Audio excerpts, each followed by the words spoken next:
Hi friends, it's that wonderful time of year again. Christmas season is here, and with it comes guarantees of joy and happiness for one and all as family comes together to celebrate Yuletide sentiments, am I right? If that's you, great, glad you're feeling the jolliness just like I am. But if you're feeling a bit more humbuggy, I can understand your situation, I've been there.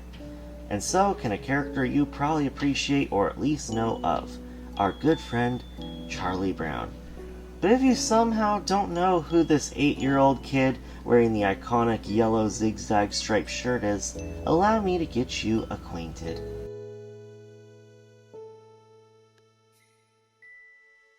So who is this Charlie Brown? He's a character created by the artist Charles M. Schulz, a character made with the purpose of being the most average and relatable kid around.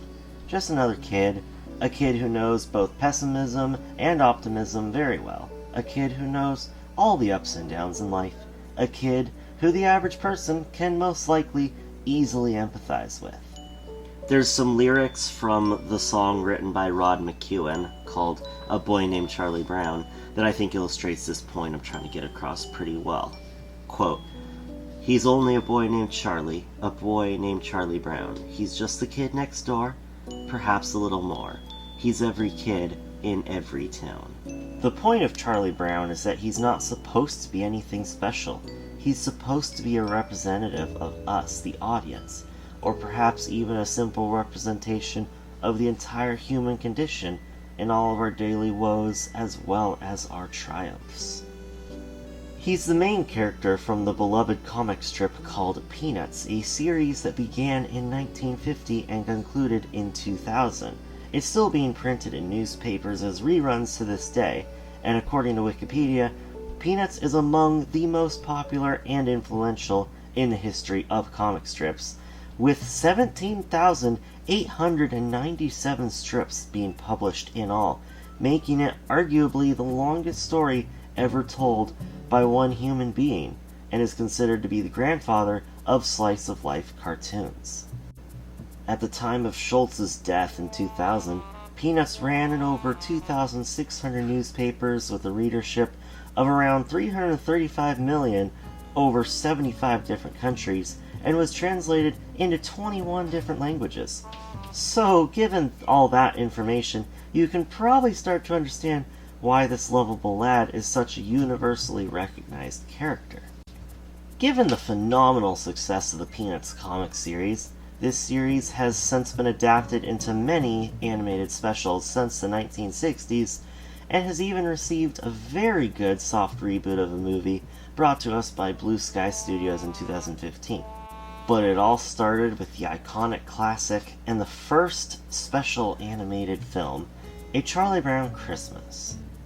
In 1964, Peanuts was approached by the Coca-Cola Company, who offered to commission and sponsor a Christmas film starring the beloved series, on the condition that it was made in 6 months, which, miraculously enough, somehow the crew succeeded in this monumental task, only for the film's debut to get delayed to a year later because the producers at CBS did not like it. CBS thought the pacing was weird and the jazz music was way too experimental, and its lack of the laugh track, they thought that would ruin the comedy. CBS thought it would definitely flop. But they would have to eat their words, because when they finally released it the next year in 1965, it received remarkably high ratings with much critical acclaim. The viewing numbers were just through the roof. The film even went on to win both an Emmy and a Peabody Award. And with that, the icon was born. The special continued to return to Christmas broadcasts on TV every year with very high viewership and continued popularity up until 2020, when Apple acquired the rights to the franchise and pulled it from all other streaming and viewing services. Now you have to watch it on Apple TV, which meant I had to claim a free trial to rewatch it. I grew up watching this Christmas special every year, at least once a year if not more. And with how much I see Charlie Brown around every Christmas season, I think most other people would share the sentiment. But why is he still so popular? Let's jump into the film to try to find out why. The film opens to meet our two main characters, Linus, who's carrying his trusty blanket and is enjoying the day, and there's good old Charlie, who is visibly distressed and just ain't having it. He voices his concerns about his situation to Linus. Quote, "I think there must be something wrong with me, Linus. Christmas is coming, but I'm not happy. I don't feel the way I'm supposed to feel. I just don't understand Christmas, I guess. I like getting presents and sending Christmas cards and decorating trees and all that, but I'm still not happy. I always end up feeling depressed." And immediately, right off the bat, there's a sentiment I know I can certainly relate to, and I bet you do too. Usually I love Christmas, but sometimes the incessant prompting to constantly be jolly can really wear down a festive mood. It's not always easy to be in a Christmassy mood, but sometimes when we get down about the season, we can get in our own heads and rebuke ourselves with this sentiment that Linus expresses next. "Charlie Brown, you're the only person I know who can take a wonderful season like Christmas and turn it into a problem." So already in the first minute, we have a conflict set up. Charlie isn't feeling the holiday spirit, and Linus isn't understanding his predicament quite yet. Later on, Charlie goes outside to check his mailbox, only for it to be sadly void of any Christmas letters. Quote, "Hello in there. Rats. Nobody sent me a Christmas card today. I almost wish there weren't a holiday season. I know nobody likes me. Why do we have to have a holiday season to emphasize it?" His gloominess continues to mount as he encounters his friends having some December fun throwing some snowballs. So he goes to consult with the doctor, who is real in Lucy, who, despite usually being a rather antagonistic character in Charlie's friend group, actually lays down some pretty solid wisdom in a line that I quote often in everyday life. "Well, as they say on TV, the mere fact that you realize you need help indicates that you are not too far gone." Lucy then tries to help him pinpoint his fears so they can address his blues, but Charlie insists his trouble is Christmas itself. He feels let down by the inaccurate promise that the holidays are supposed to bring joy that's eluding him entirely. Lucy then suggests involvement to help immerse himself in the proper vibe in the form of directing a Christmas play so he doesn't feel left out or let down. Charlie reacts to this suggestion with relative enthusiasm. Maybe it would be nice to help put on a Christmas play. Charlie and Lucy make their way towards the auditorium, only for Charlie to get bombarded with more and more examples of Christmas joy and Christmas spirit as he encounters his dog Snoopy decorating his doghouse, and his little sister Sally, who is trying to write her Christmas list to Santa. Lucy gets to the auditorium before Charlie, and she helps set up the stage for the director. Sadly, when she proudly announces that Charlie will be the director, a lot of the other kids there respond with groans and begrudging statements. But Charlie arrives anyway, and immediately gets to work laying down some great groundwork for putting on a solid play. But no one's listening. They immediately revert back to just having fun with the upbeat music that Schroeder is playing. Charlie tries again, only to receive more complaining for the most part. Lucy and Charlie continue to spend their afternoon working with their actors to help them understand their assignments to be able to recite their lines properly, but it still feels like they're the only two taking this thing seriously. Charlie suggests that maybe some extra Christmassy decorations might help get people into the proper mood to participate. Lucy agrees, so Charlie and Linus head out towards the local Christmas tree farm, determined to find a nice Christmas tree. Charlie and Linus discover that the lot of trees is filled with flashy artificial aluminum trees, none of which call to Charlie. But he then discovers the iconic, scraggly little pine tree and decides that it's the one for him. He tenderly collects it and brings it back, determined that this small but real tree might help put his play back on the rails. Charlie eagerly returns to the auditorium, where he proudly displays his prize, only to receive scathingly negative reviews from a lot of the kids. Even Lucy disapproves of the tree. It's just too small and unassuming. Charlie is just about to lose his temper by this point. He just wants to find some reason to be glad that it's Christmas. He cries out in desperation, "Isn't there anyone who knows what Christmas is all about?" Thankfully, his wise friend Linus is there to remind him about what Christmas is all about. He takes the stage and recites the iconic Bible passage from the book of Luke, reminding Charlie about the true meaning of the season. "And there were in the same country shepherds, abiding in the field, keeping watch over their flock by night, and lo, the angel of the Lord came upon them. And the glory of the Lord shone round about them, and they were sore afraid. But the angel said to them, Fear not, for behold, I bring you tidings of great joy, which shall be to all people. For unto you is born this day in the city of David a Saviour, which is Christ the Lord. And this shall be a sign unto you. You shall find the babe wrapped in swaddling clothes, lying in a manger." And suddenly there was with the angel a multitude of the heavenly host, praising God, and saying, "Glory to God in the highest, and on earth peace, goodwill toward men."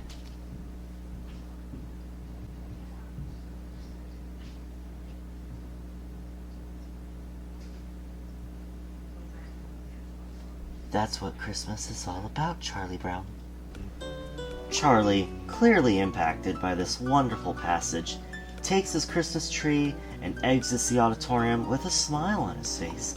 He won't let modern holiday commercialism ruin his Christmas.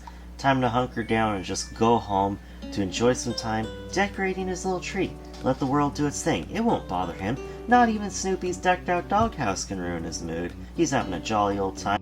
And then he puts one ornament on and it falls over.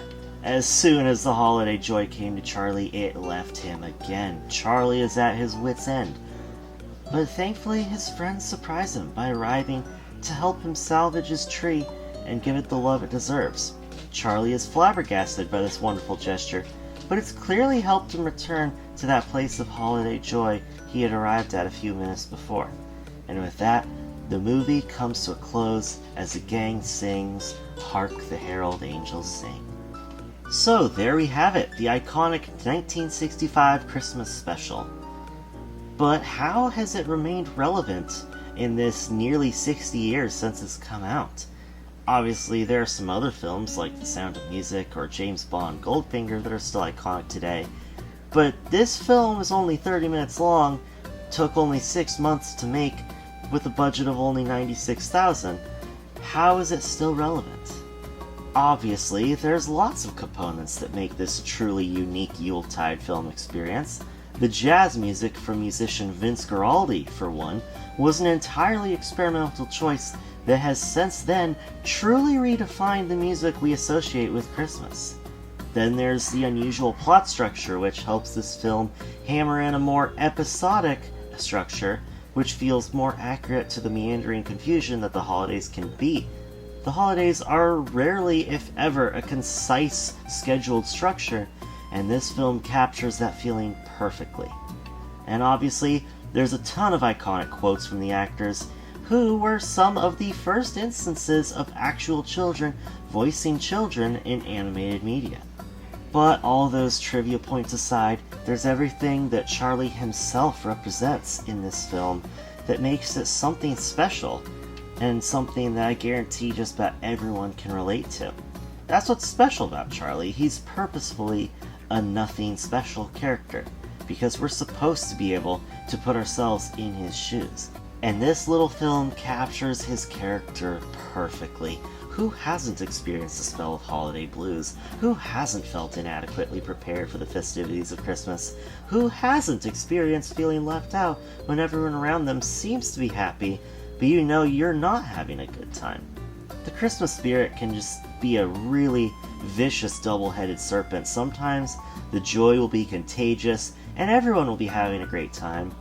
And sometimes that joy can smack you back in the face. Maybe there's something else going on in your life that makes you not want to celebrate, and seeing everyone else being happy just hurts at that point. And that's exactly what Charlie represents in this movie. That's exactly why, to me, this movie has withstood the test of time and remains a holiday essential in any classic holiday setting.